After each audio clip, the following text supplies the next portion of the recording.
बोल न्यूज के एंकर अरशद शरीफ का कत्ल। फैक्ट फाइंडिंग कमेटी की 592 सफ़ात पर मुश्तमिल रिपोर्ट में तहलका खेज इंकिशाफात। रिपोर्ट के मुताबिक मनसूबाबंदी के तहत कत्ल किया गया। अरशद शरीफ मुकदमात इनसे जुड़े खतरात की वजह से मुल्क छोड़ने पर मजबूर हुए। बज़ाहिर अरशद शरीफ को UAE छोड़ने पर भी मजबूर किया गया। कीनिया में जब टीम वक़ार अहमद से मिली तो उसने पाकिस्तान की अहम शख्सियत से शनासाई का दावा किया। वक़ार ने मोरियन और इसके वकील के कहने पर CCTV फुटेज फराहम करने से भी इनकार किया। फ्लैश ड्राइव, मोबाइल और नोटबुक और दीगर दस्तावेजात पाकिस्तानी सफारत खाने के हवाले की तलब करने पर फैसल वावडा ने फैक्ट फाइंडिंग कमेटी को न शवाहिद दिए और न ही बयान जमा कराया।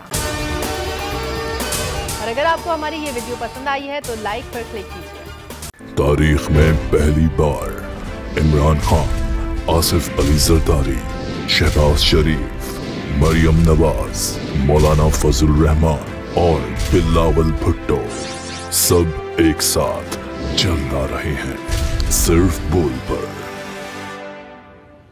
सबसे ज्यादा व्यूज और सबसे ज्यादा रेटिंग के साथ बोल आज भी रहा नंबर 1 पर। सब्सक्राइब करें और बेल दबाएं ताकि कोई खबर रह न जाए।